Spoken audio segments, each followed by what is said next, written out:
Fala pessoal, tudo bem? Bom dia, boa tarde, boa noite para você que está conosco em mais um episódio da série Seguir a Jesus. Este é o episódio número 6, com o título Seguir Sem Crer, o Grande Engano. Estamos no podcast na Amã Mendes. Siga a gente no Instagram, na Amã Mendes, e no YouTube, na Amã Mendes Oficial. E aproveita aí, clica no sininho e segue a gente para dar mais visibilidade, para que mais pessoas possam acompanhar esse conteúdo. Bem, hoje o tema é direto, é um tema desconfortável, digamos assim, mas absolutamente necessário. Será que é possível dizer que nós seguimos Jesus sem nunca termos crido verdadeiramente nele? Seria isso um paradoxo, uma contradição? Será que estamos nos iludindo, ou até mesmo sendo enganados, por uma espiritualidade da aparência, uma espiritualidade externa, por discursos vazios, por líderes que falam em nome de Jesus, até arriscam no inglês para falar em nome de Jesus, mas nunca andaram com ele? Bem, esse é o nosso tema com o pastor Naaman Mendes, no seu podcast, e que nós queremos mergulhar mais fundo nesses fatores, nesse fenômeno, nessa situação. Então, prepare-se, porque o que vamos conversar pode abalar as suas certezas, se é que você tem certezas absolutas. Mas também pode trazer liberdade para você, te trazer um caminho mais leve para você seguir uma fé verdadeira em Cristo. Então, faça o seu comentário no chat do podcast na Amã Mendes, ou mesmo no Instagram, em algum desses cortes que você vai receber. Toca no sininho, contamos com você para propagar o evangelho puro e simples que queremos conversar hoje. Vamos lá, pastor Naaman? Sim, vamos Primeira nessa. pergunta, para quebrar o nosso gelo aqui. Teve alguma situação em que você trocou o nome de uma pessoa por engano e de repente aconteceu uma situação inusitada? Isso aí tem muitas histórias, né? Primeiro porque tem muita gente que assim, eu costumo brincar, né, e dizer assim, não, essas pessoas vão querendo matar o pastorzinho aqui, né? Porque depois de muitos anos de caminhada, né, especialmente morando aqui em Maringá e morando na Inglaterra, nos Estados Unidos e sempre voltando aqui, às vezes as pessoas elas chegam para mim e fazem a seguinte pergunta: pastor, o senhor se lembra de mim? E fica difícil para mim, porque difícil, né? às vezes eu conhecia aquela pessoa quando ela era uma criança, né? Era uma adolescente, aí agora já é um adulto, né? E eu, às vezes, não reconheço. Eu sofro um pouco, mas eu falo para a pessoa, falo, olha, eu não tô, às vezes eu lembro um pouco de alguns traços, né? Vamos dizer, fisionômicos, mas eu não lembro o nome da pessoa, né?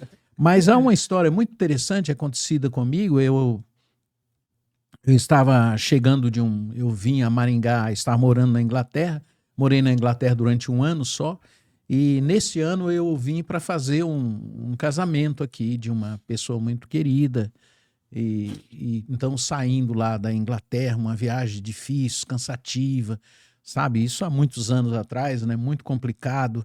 E eu estava morando na Inglaterra, num lugar difícil de morar, né? Acostumado com esse país tropical aqui, né? De calor e tal, né? Lá a gente vivia...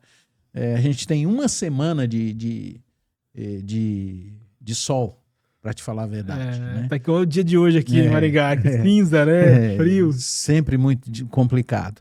Aí voltando com muita saudade de Maringá, já uns 9 meses lá, né? Aí, quando eu desci assim no aeroporto, eu vi uma pessoa e eu achei que era uma pessoa que eu tinha um certo relacionamento, né? E eu fui andando assim mais rápido, né, para chegar perto dela. E doido para abraçar um brasileiro, né? Assim, conhecido. Queria abraçar e tal, né? Quando eu olhei assim, eu falei o nome, né? E falou, fulano e tal. Aí ele olhou assim para mim e falou assim, não, mas eu não sou fulano. Eu não te conheço, arreda-te de mim. Aí eu fiquei muito sem graça, né? Então, às vezes acontece isso, né? Você até ter um certo seguir alguém, né? E, de fato, a pessoa não ser aquilo que você pensava que era. Essa foi minha situação aí. Eu tenho alguns problemas com alguns nomes específicos que me fazem confundir, né? Então, por exemplo, André e Tiago são nomes que eu confundo. Se a pessoa tem o nome de André, é possível que eu vou chamá-la de Tiago.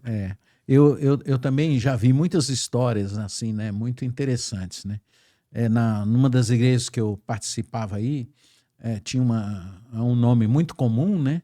Mas a pessoa sempre, uma determinada pessoa sempre confundia aquela senhora com outra pessoa, né? Então, um dia eu vi a mulher chegando, ela se chamava Maria, né? Mas Aham. tinha uma outra pessoa na igreja muito parecida com Com ela e ela. tal, que se chamava Margarida. Ai, ai, rapaz. Aí Imagina aí. a Dona Maria chegando, aí a pessoa vai ao encontro da Dona Maria e diz assim: Dona Margarida. Margarida, que maravilha encontrar com a senhora. Então isso é comum as pessoas fazerem esse tipo de confusão, né? Agora, nem sempre a gente, tratando aqui das coisas daqui, do nosso tema aqui, né, que é esse seguir sem crer, né, que é um assunto, às vezes, difícil para a gente compreender, né, mas ele tem importância muito grande, a gente definir quem são as pessoas com quem nós estamos nos relacionando. Boa, boa. Porque essa coisa de seguir sem crer parece mais uma alienação do que uma decisão, não é? Quando você não crê, você não tomou uma iniciativa racional e espiritual numa decisão. E mesmo assim você segue? Como assim? Acho que as pessoas elas vão sendo moldadas, né, achando que, vamos dizer assim, elas vão sendo conduzidas pelo embalo, conduzidas pelo povo, conduzidas pela multidão, às vezes por uma coisa envolvente, né? E que às vezes usa apenas o nome de Jesus sem nenhuma, eu diria, profundidade, Aham, talvez, aham, mas aham. sem nenhuma clareza sobre quem é Jesus para as pessoas, né? E isso não começou a acontecer agora, né? Isso é uma Uhum, coisa que sempre aconteceu, né? sim. Tanto que Jesus alerta os discípulos sobre os falsos profetas, os falsos messias, né? Será falso Exatamente. porque alguém quis enganar, né? Quis enganar, exatamente, né?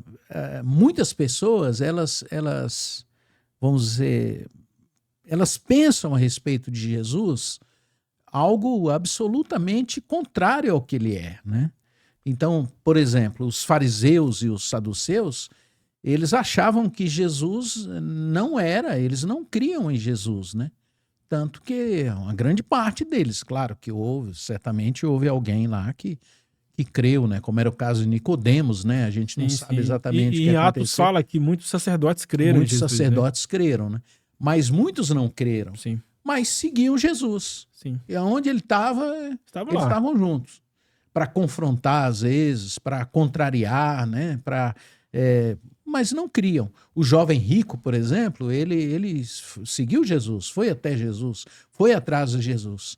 Quando Jesus diz para ele, olha, você tem que vender tudo que você tem, se você quiser ter a vida eterna, você tem que vender tudo que você tem E me seguir. e me seguir.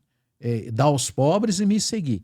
Quando ele diz isso para o jovem rico, ele estava dizendo o seguinte para o jovem rico: olha, você cumpre todos os mandamentos, mas tem um que você não cumpre. E por você não cumprir isso, você não está cumprindo todos. Então, para você me seguir, você precisa crer em mim. Era isso que, na verdade, que ele estava dizendo. E não fazer do dinheiro, no caso dele, né, o seu ídolo, né? Sim, sim. Simão o Mágico, por exemplo, ficou Isso. impressionado, Atos Esse 2, é um né? exemplo muito bom. E ele contraria, né, a todos os princípios e Ele ele fica não, encantado, né, com os milagres, né? ele fica E quer aquele poder impressionado, ele também, quer né? aquele poder para ele quer ser o dono da bênção, né? Vamos dizer assim. Né? É. E tem muita gente aí que quer ser o dono da bênção, então ele começa a dizer que está seguindo Jesus, mas na verdade ele não conhece Jesus, ele não fala de Jesus naquilo que ele realmente é, ele não ensina que Jesus morreu, que Jesus ressuscitou, que as pessoas precisam se arrepender para crer nele, que as pessoas precisam conhecê-lo por revelação. Ele apenas usa o nome de Jesus no sentido de ter um certo controle sobre as pessoas. Sim, sim. Dá a impressão, pastor, que a gente vendo assim, esses discursos, essas pregações, é que eles pintam um Jesus mágico, né? Um Jesus que vai abrir uma porta da prosperidade, igual o Silvio Santos, assim. Mas não somente a questão da teologia da prosperidade, mas no sentido assim, se você clicar aqui, vai dar tudo certo. Isso é seguir Jesus? Clicar e dar tudo certo? Não é, claro que não, né? Seguir Jesus é algo mais profundo.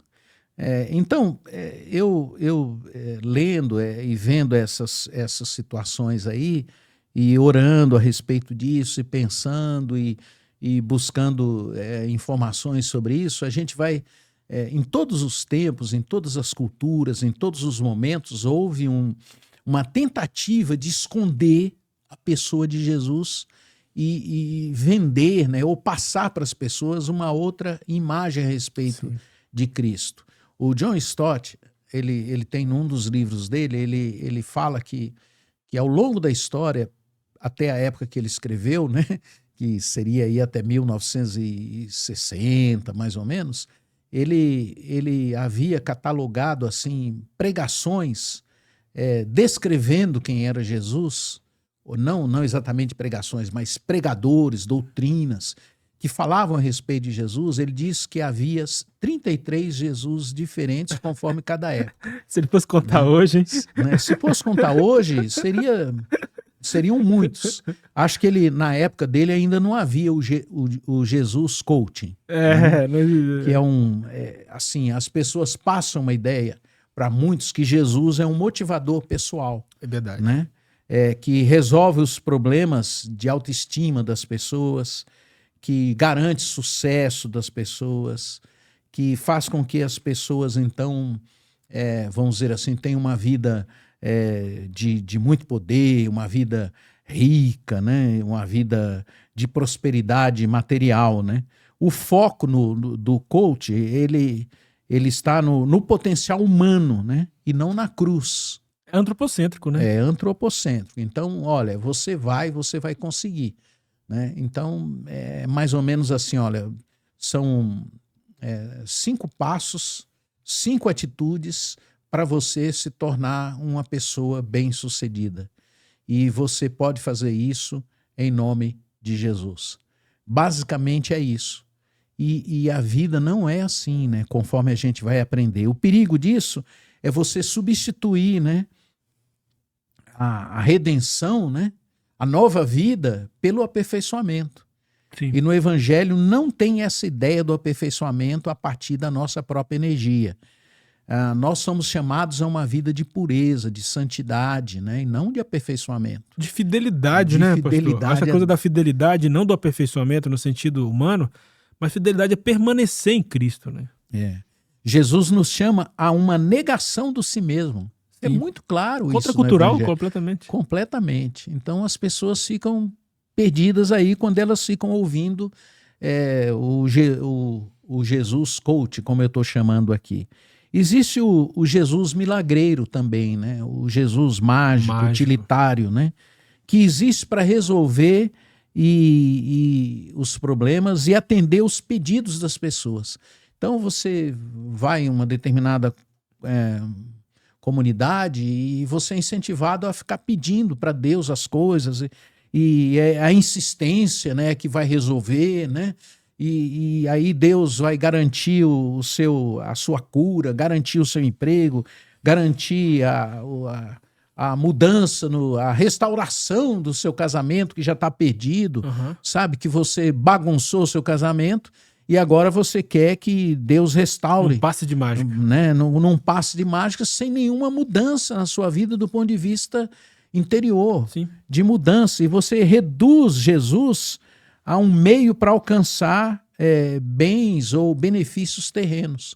Né? E não é isso que Jesus propõe. Né? O perigo disso é que você transforma Jesus num mágico divino, não no Senhor.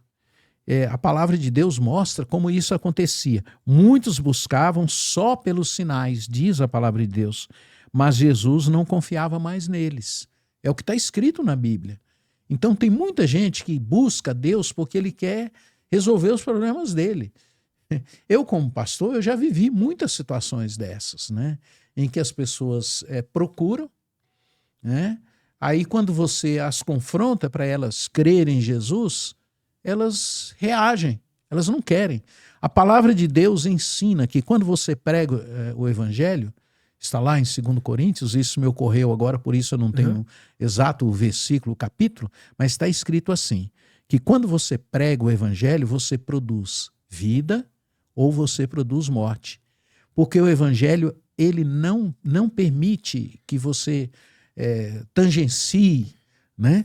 Ou você crê em Jesus, de fato, Jesus Cristo, o Senhor, o Pai do Deus vivo, o Filho do Deus vivo, o Espírito Santo, aquele que morreu, ressuscitou, foi ao Pai e voltou para morar no nosso coração, ou você crê nisso, que ele veio para redimir os teus pecados, ou você vai viver debaixo da morte, conforme ensina o texto lá de Coríntios. Então ele divide a sua vida. Jesus dividiu o mundo em duas épocas, em dois períodos históricos. Todo mundo, a história mostra isso, até usa isso, antes de Cristo, depois de Cristo. E dividiu a história e divide a nossa vida também. Todos nós, todas as pessoas que creem em Jesus, eles sabem como eles viviam antes e como eles vivem agora. Eles têm essa consciência. Sim. O que não crê, ele nem percebe. Não há mudança nenhuma. Não há mudança profunda na vida dele. Por exemplo, eu vejo muitas pessoas que são pessoas boas, que frequentam a igreja, são pessoas boas do ponto de vista externo. Você não tem nada o que dizer dela. Ela é bem educada, ela cumprimenta todo mundo com boa noite, paz do Senhor. Mas na intimidade delas, na vida delas, na família, nos relacionamentos, são pessoas, às vezes, duras, agressivas, cruéis com os outros, exploradoras, maltratam as pessoas, exploram as pessoas. Então, esse confronto mostra claramente que há muitos que procuram Jesus porque eles querem apenas os benefícios de Jesus. E, sim. Não, só para que quem está nos acompanhando não perca o fio da meada, né? Então, primeiro, lembrando que você que está acompanhando esse podcast, por favor, faça seu comentário no chat, pode mandar sua pergunta, vamos ler, vamos compartilhar, vamos trocar ideias. Compartilhe também esse podcast com outras pessoas, coloque no seu Instagram, no seu Facebook, no seu YouTube, enfim, nas suas redes, WhatsApp, manda para a turma aí, para que a gente possa gerar uma reflexão mais profunda do que está sendo falado hoje a respeito de seguir a Jesus. Outra coisa também, você está acompanhando aqui a conversa e você está percebendo que o nosso mote aqui da conversa é a possibilidade, esdrúxula até, de seguir a Jesus sem crer nele, como fruto de um engano, né? de uma vida enganada. De um ensino enganoso. De um ensino enganoso. E aí a gente pega uma fala de Paulo, eu acho, pastor, que fala do contraste entre aqueles que seguiam a Jesus, buscavam seguir Jesus por causa dos milagres, e aqueles que buscavam seguir Jesus por causa de uma possível doutrina, né? Uma doutrina correta, né? Que se assemelhava muito mais com a lei do que com a graça. Esses dois extremos também são muito presentes hoje na nossa realidade, né? A gente falou até agora sobre a questão do milagre, mas também tem esse outro lado, né, pastor Naamã? Daquele legalismo cego também, né? Quando eu comecei a falar sobre essas figuras de Jesus que estão sendo ensinadas pelas igrejas de um modo geral, ainda existem outros que eu gostaria de falar e estou incluindo esse. Então, um deles é o Jesus da prosperidade. Sim. Né? Promete riqueza, promete carro, casa, vitória financeira. Seguir Jesus nessa perspectiva é conquistar tudo. É o Jesus da conquista financeira. Mistura fé com ganância. Sim. Sabe? A ambição humana, a ganância, é algo presente na vida de todo ser humano. Sim. Os que são mais pobres, eles querem melhorar a vida deles. Né? Os que são classe média querem ficar ricos. E os ricos querem ficar mais ricos. Isso faz parte da natureza pecaminosa das pessoas, é próprio. Uhum. A sociedade incentiva isso, porque a sociedade, o mundo, como a gente entende do ponto de vista teológico e bíblico, é essa sociedade que está aí. E ela trabalha para as pessoas serem cada vez mais envolvidas com essa proposta. A mesma proposta foi feita a Jesus. Exatamente. Né? De você se tornar rico e tal. Então você termina materializando a fé, né? Ou seja, prega-se um evangelho sem cruz. Paulo chama isso de distorção do evangelho. É Gálatas capítulo 1, versos 6 e 9. Vai lá e lê, que você vai encontrar essa proposta lá. Existe um outro Jesus, é o Jesus legalista e moralista. Exatamente. Que talvez esteja mais próximo do que você está propondo, né? É o foco extremo nas regras, nas doutrinas, no comportamento externo, como a gente já tem falado aqui. Prega a salvação pelas obras, né? O padrão aí é um padrão de santidade que tem a ver com o externo e não com o coração, né? O desejo de Jesus é que a gente tenha um coração limpo, um coração puro, um coração que caminhe na verdade, um coração que viva, que não seja tão desintegrado, né?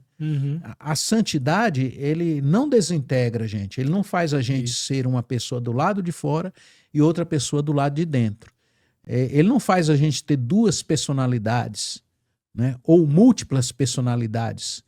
Isso, na ciência, é considerado doença, né? Quem tem dupla personalidade e tem múltiplas personalidades é considerado doença. Entretanto, há pessoas que vivem assim. Eles são uma pessoa por dentro e outra pessoa por fora. Jesus não propõe isso. Ele até admite que ele sabe, ele ensina e os evangelhos ensinam que nós somos pecadores. Então, que a possibilidade da gente viver desintegrado, ou seja, da gente viver nessa luta entre o interior e o exterior, ela é presente nas Escrituras. E o que Jesus faz se vocês confiarem em mim, se vocês creem que eu morri na cruz para o perdão dos pecados, então qualquer pecado que você cometer, você crê que o sangue de Jesus Cristo derramado na cruz do Calvário é para o perdão dos seus pecados, aqueles que você já cometeu e aqueles que porventura você venha cometer e você se arrepender. Essa é a palavra. Sim. Eu nunca vi uma faixa na igreja convidando as pessoas para se arrependerem. Sabe? É verdade. Venham, se arrependam. Nunca vi uma campanha de arrependimento. E foi o primeiro sermão de Jesus público, né? Arrependei-vos. Exatamente. Né? Eu nunca vi uma campanha de arrependimento em nenhuma igreja. As campanhas são de oração, a campanha é para você ficar rico, a campanha é para você prosperar, a campanha é para você ter isso, ter aquilo, mas não há uma campanha, não é feita campanhas de arrependimento. Por quê? Porque as pessoas não querem.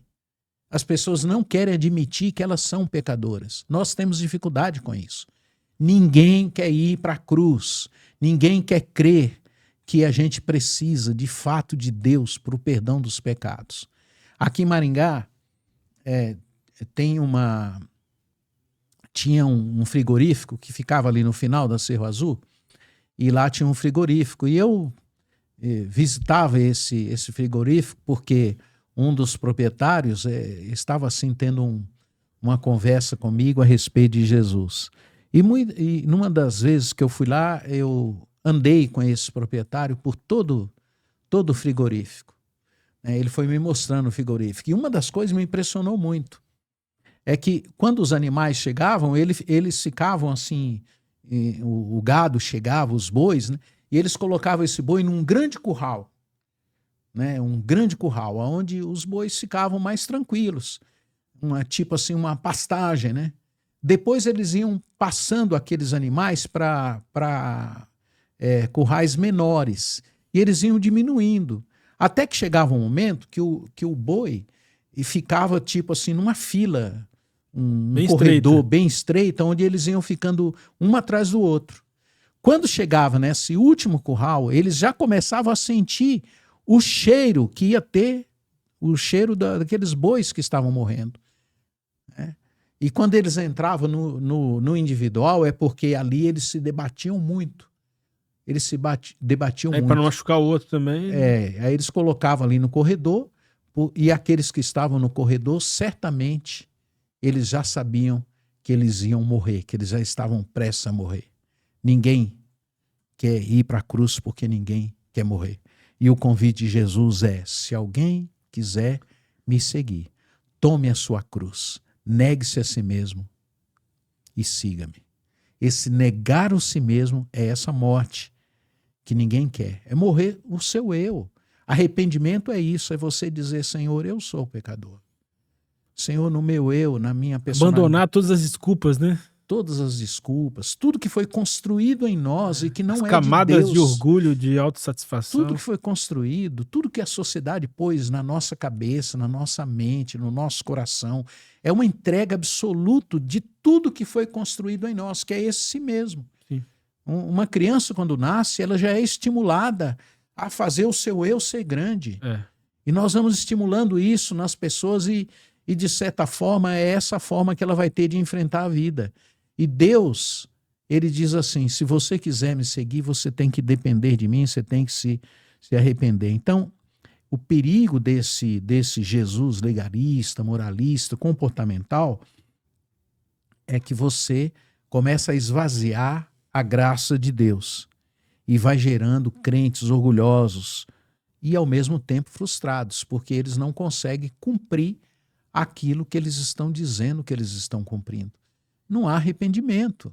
Então a pessoa maltrata o outro e ele em nenhum momento ele pensa, porque ele não tem a graça de Deus na vida dele, de que ele, puxa vida, eu ofendi aquela pessoa, eu agredi aquela pessoa, eu usei palavras que diminuíram aquela pessoa, colocou aquela pessoa para baixo. Ele não tem esse senso de arrependimento. O arrependimento é diário. Tome a sua cruz diariamente. Então, quando você prega esse Jesus legalista, você corre muitos riscos. E quando você não se arrepende, você banaliza a obra de Cristo na cruz. Exatamente. Né? Você está dizendo: não preciso da cruz de Cristo. Não precisa. Há um velho hino que diz assim: mais perto quero estar de ti, da cruz. Né? Cruz. Eu amo essa cruz, diz a palavra. O último Jesus, só para encerrar essa parte, é um Jesus espetacular, né? Boa também essa.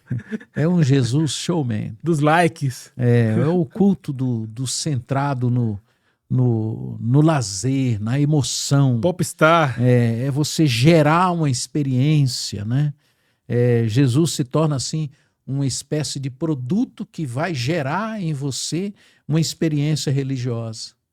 E isso vai confundindo as pessoas, sabe? Elas vão... Aí você vai...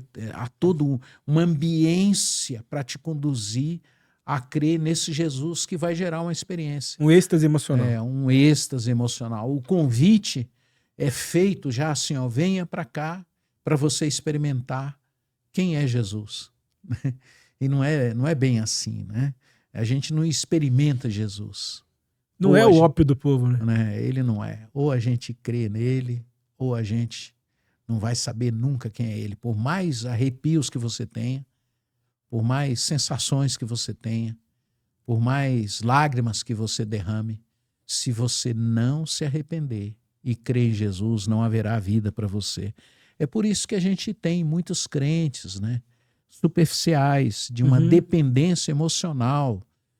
Aí, se ele vai no culto e ele não sente nenhum arrepio, aí ele fala: eu acho que hoje Deus não estava presente. Né? Verdade. Deus não estava, Deus não vai estar presente. Deus está presente quando você crê nele, quando ele está no seu coração, quando ele mora em você, ele está presente. Não precisa ter luz para Deus estar presente, não precisa ter arrepio, não precisa ter louvor, não precisa ter nada. A própria palavra de Deus diz: quando eu estou no fundo do mar, lá tu estás presente. Quando eu estou no alto dos céus, lá tu estás presente. Quando eu me deito, lá o Senhor está presente. Então, não faz sentido a gente ficar procurando essas coisas, né?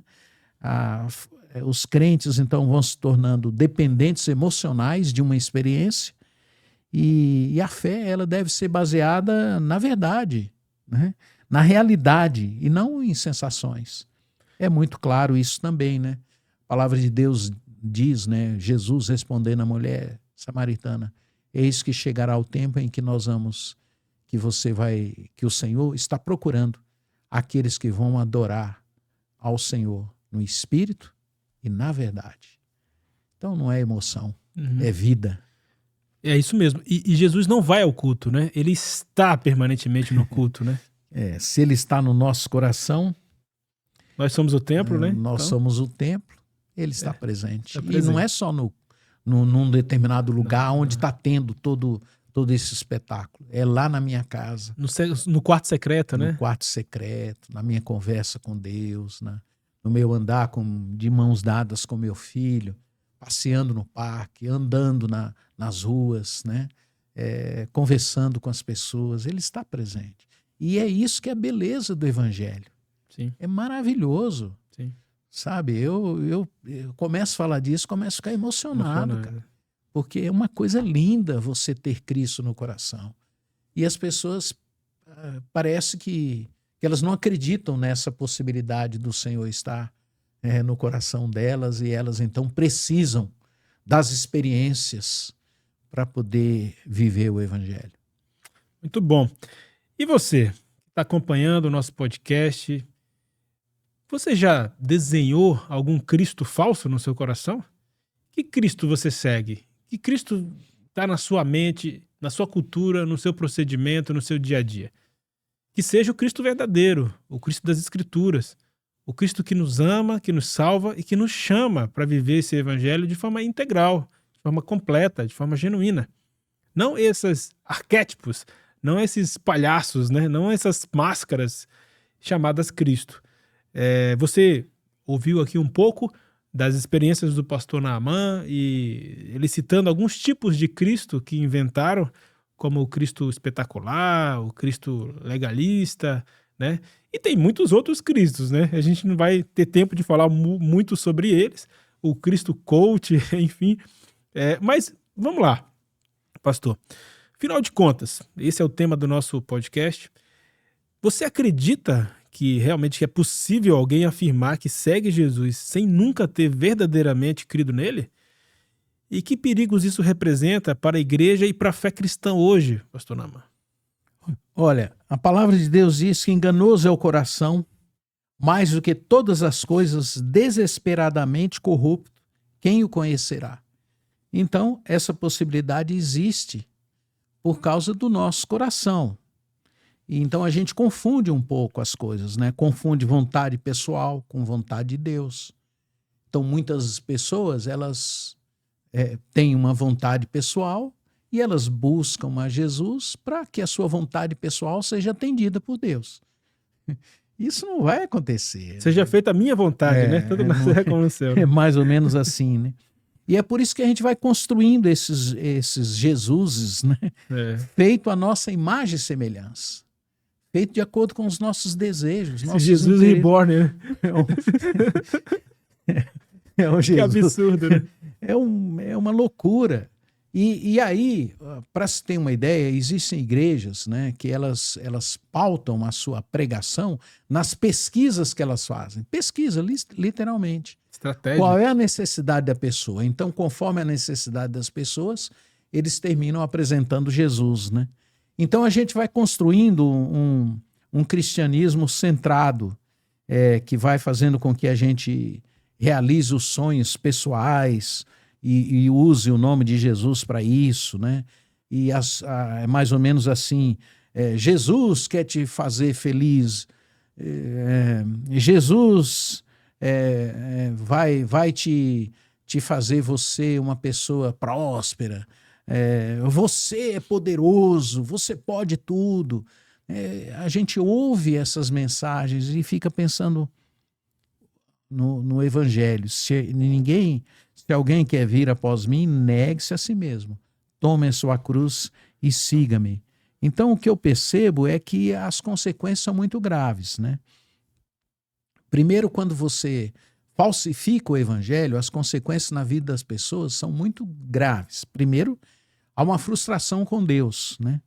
Quando segue-se a Jesus por interesse, ou por emoção.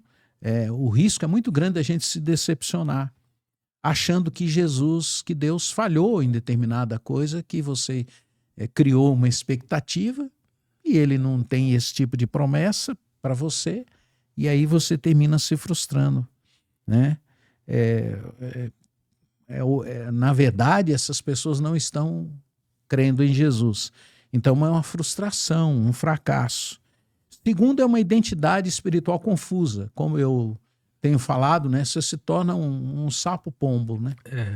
Você fica confuso, você não sabe se você de fato crê em Jesus, porque isso não está definido para você naquilo que você está aprendendo e está ouvindo, e você vai começando a ter um certo orgulho, né? Ou você começa a ter um orgulho espiritual, porque você está dando certo alguma coisa lá que foi dito que aquilo é de Deus para você, né? Então, E também, né, pastor, pegando esse gancho aí, o que eu vejo muito hoje, as pessoas já chegam na igreja, até novas na fé, com uma ansiedade de se tornar líder na igreja, né? Essa coisa muito assim, você é um líder, você vai se tornar um líder. Às vezes a pessoa, não que ela não tenha habilidade de líder na prática, mas ela não tem maturidade de líder, né? Então parece que as pessoas estão buscando os cargos de líder e não de servo. Houve momentos assim na história da igreja em que isso acontecia, né? Na época de Constantino, por exemplo, as pessoas eram escolhidas para se tornarem líderes, não por causa daquilo que elas criam, mas por causa da influência que elas tinham, pela cultura que elas possuíam, pelo dinheiro que elas tinham. Então, família, né? Pela família. Então aí elas se tornavam o bispo da cidade, o cardeal da cidade, né? Como a gente lê na história. Sim, sim. E isso se repete agora, à medida que o evangelho vai sendo distorcido, né? É muito sutil, mas a palavra de Deus é tão clara com relação a essas coisas que ela não está sendo mais pregada para as pessoas. E é por isso que as pessoas não percebem, né? Como nessa época. Durante 1000 anos, a Bíblia as pessoas não tinham acesso à Bíblia, né? Foram 1000 anos de escondida. Então, os líderes da igreja na época falavam o que eles queriam. Inclusive, se criou uma doutrina, né? Que é a doutrina da tradição da igreja, né? Isso. Que Deus não fala só através da palavra de Deus. Deus fala também através da tradição. Por quê? O que é essa tradição? Eram coisas criadas pelos homens que queriam se manter no poder. Uhum. E isso está sendo difundido. Então se esconde quem é Jesus para que se aplique aquilo que interessa às pessoas que querem se manter no poder. Então o evangelho, ele não se propõe a isso. Depois, com o passar do tempo, aí por volta dos anos 1700, 1800, se descobriu em muitas escavações escritos de pessoas que criam em Jesus e eles escreviam o que eles estavam pensando a respeito de Cristo e escondiam nas construções, nas paredes, nas escavações, porque aquilo que eles estavam crendo em Jesus não podia ser lido pelas pessoas, não podia ser visto pelas pessoas, porque se fosse aqueles que as escreveram, aqueles textos, seriam mortos. Uhum. Né? Ainda hoje, a gente não sabe como, Deus se revela em lugares que nunca se imaginou que Deus poderia se revelar. Porque Deus é poderoso e o evangelho não vai ser abafado por nenhuma proposta cultural. Ele sempre vai levantar pessoas, homens de Deus, mulheres comprometidas com Deus, pessoas comprometidas com o Senhor, que vão anunciar o evangelho com coragem, com fé, com confiança. Hoje o evangelho está sendo escondido de forma sutil nos ambientes culturais que levam as pessoas a isso, né? A outra frustração que gera, Alessandro, uma ansiedade e um vazio existencial nas pessoas. Né? Sem relacionamento real com Cristo, o coração das pessoas continua carente, continua necessitado, continua aflito. Só os rótulos cristãos não são suficientes para preencher vazio. Só a frequência de igreja não é suficiente. Só cumprir ritos religiosos não é suficiente. Nada disso vai resolver se as pessoas, de fato, não confiarem em Jesus e não crerem em Jesus. E por último, só para a gente ir encerrando, a consequência emocional na vida das pessoas é essa dependência emocional dos líderes da igreja. É verdade. Né?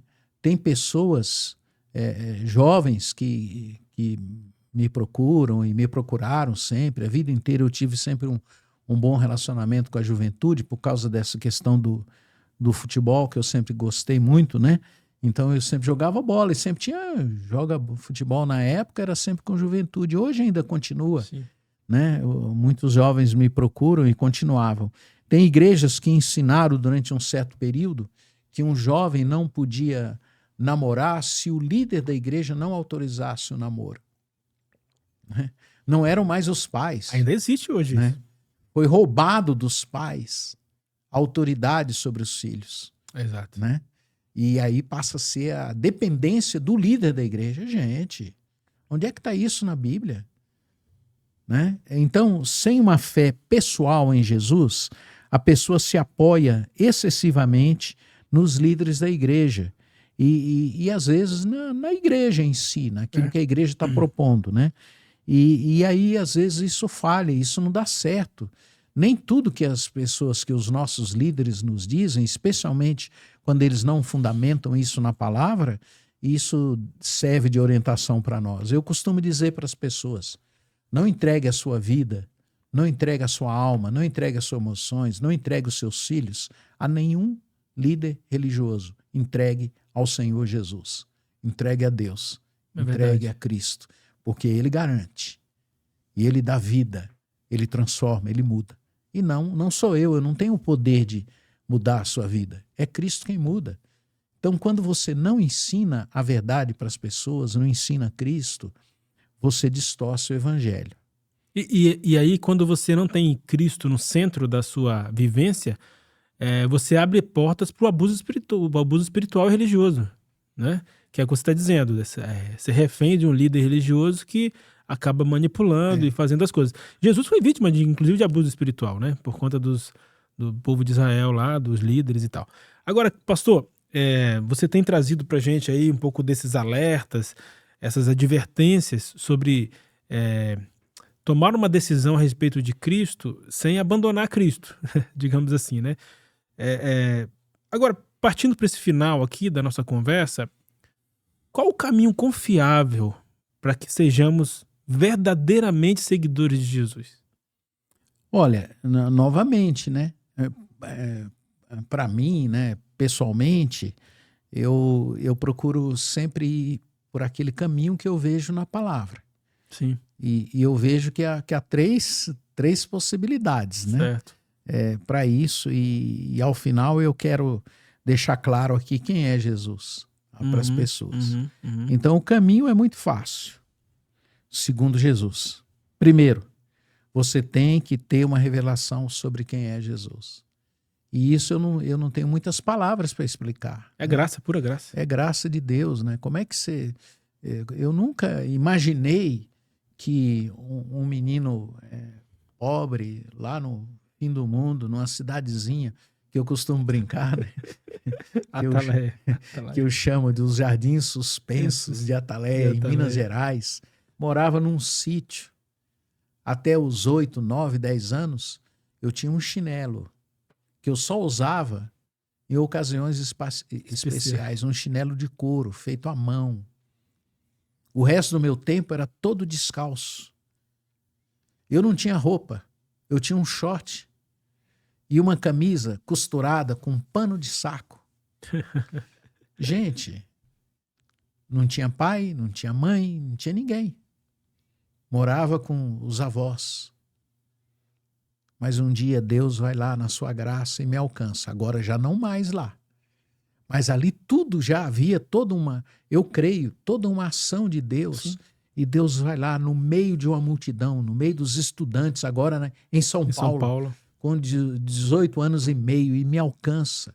Gente, eu nunca, apesar de eu ter um nome evangélico, né, meu nome foi tirado. Sim. E colocado. O meu pai morreu quando eu tinha 18 dias. Ele deixou uma Bíblia escrita com o meu nome. Ele escreveu lá o dia que eu nasci, ele escreveu na capa da Bíblia: nesse dia nasceu meu primeiro filho, Naamã, e colocou o endereço e disse assim: Naamã era um leproso que se tornou como um menino. E deixou isso escrito. Que bonito isso, hein? Eu só fui ver essa Bíblia quando eu tinha 11 anos. Olha, era Deus usando o seu pai. Quer dizer, Deus já estava ali agindo, né? E eu não sabia nada disso. Então, é graça de Deus. Essa revelação, ela não tem como explicar. É a revelação que foi dada a Pedro. Tu és o Cristo, o Filho do Deus vivo. E Jesus responde: não foi carne nem sangue. Ou seja, não foi cultura, não foi humanidade, não foi sua capacidade, não foi o seu limite. Foi genealogia. Não foi sua história de família. Ninguém revelou isso para você. Quem revelou foi esse Deus que vem dos altos e desce até você.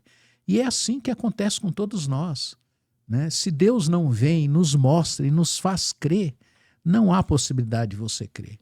Por isso que o evangelho é loucura, né? É loucura para os gregos, né? É loucura para os judeus e é sabedoria para os gregos. Porque não há outro. Então, enquanto você não tem essa revelação, você vai ficar aí perdido, tateando no escuro, né? Perdido entre esses vários Jesus. É a revelação de Deus. Segundo, você tem que crer no seu coração. O coração na Bíblia é o todo do ser humano, né? É o todo, é tudo, é sua mente, vontade, emoções. Então, todo o seu ser tem que crer. E aí você vai expressar isso no seu viver, com seus lábios, seu olhar, sua fala. E por último, é quando você entrega tudo nas mãos de Deus. Quando você diz: está aqui, Senhor, a minha vida. Chega um momento que você vai entregar totalmente, né? É o caso de Abraão, por exemplo. Aquilo é fé. Por isso que Abraão é chamado o pai da fé. Pega o seu filho, né? Toma o teu filho, teu único filho, Isaque, a quem você ama, vai à terra de Moriá e oferece ali um holocausto sobre um dos montes que te mostrarei. Então Abraão vai lá, pega o único filho dele e coloca lá. Então o que você tem que fazer? Você tem que pegar aquilo que você mais ama e levar e colocar aos pés do Senhor. O que você tem aí no seu coração, meu amigo, que você mais ama? Coloque nas mãos de Deus e Ele vai transformar você. É a sua vida, provavelmente. É isso mesmo, gente. Ó, vocês estão vendo aí que há um caminho, né? Há uma possibilidade, há alguns passos que você pode dar. Como é que chega ao seu coração tudo isso que a gente está falando? Chega como recebe uma porta aberta? Você está disponível para ouvir essa mensagem? Então, lembrando para você, como é que você está com relação à revelação de Cristo ao seu coração? Está aberto para entender essa revelação? Você está aberto para responder essa revelação com fé, com crença, né, com confissão? Você está aberto a essa revelação ao ponto de entregar a sua própria vida a esse Cristo que é confiável, que é totalmente amoroso e totalmente gracioso? Então, esse é o tempo, esse é o momento, essa é a hora. Chegando ao final da nossa conversa, pastor Naamã, com o tema Seguir sem crer, o grande engano, que palavra final você deixa para quem está nos acompanhando, que ouviu essas advertências e também pôde ouvir um pouco sobre esse caminho de esperança e de graça de Deus? Olha, eu, assim, no meu coração, depois de ter dito tudo que eu falei aqui, eu creio que Deus vai usar isso. Eu queria ler um texto da Bíblia. Opa! E dizer, assim, de um dos textos que eu entendo ser o que descreve melhor quem é Jesus.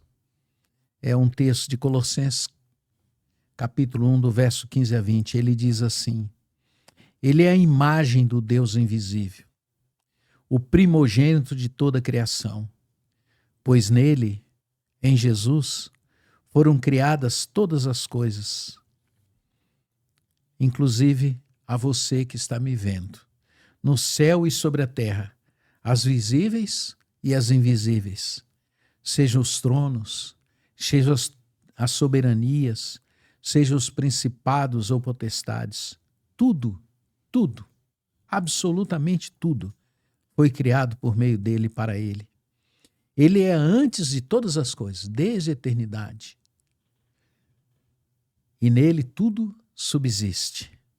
Ele é o cabeça do corpo, que é a igreja. Ele é o princípio e o primogênito dentre os mortos. Para todas as coisas, ele ter a primazia. Porque Deus achou por bem que nele residisse toda a plenitude, e que, havendo feito a paz pelo sangue na sua cruz, por meio dele reconciliasse consigo mesmo todas as coisas, e tanto as que estão na terra como as que estão no céu. Então o meu convite a você é para você crer nesse Jesus que Colossenses capítulo 1, verso 15 a 20 apresenta. E eu vou fazer um desafio a você. Se você, não só nesse momento, mas em qualquer momento que você estiver me vendo ou me ouvindo, se você se voltar para ele e crer nesse Jesus que eu acabei de ler o texto, você crê nesse Jesus que brota da palavra de Deus, você terá a sua vida transformada, mudada. E o dia que a gente, porventura, se encontrar, eu duvido que, se você crê, que você não será uma pessoa nova e transformada, conforme ele mesmo promete. Muito bom, muito bom. Gente, que texto lindo do apóstolo Paulo, que poesia incrível sobre Jesus. Porque é tudo sobre Jesus, é tudo sobre Cristo. E aceite o convite que o pastor Naaman fez, aceite o nosso convite, sem medo de ser enganado pelo Cristo verdadeiro. E busque ele de todo o seu coração, entregue a sua vida a ele, e o mais ele fará. Fará o que é necessário fazer na sua vida. Muito obrigado você que nos acompanhou até esse momento nesse episódio.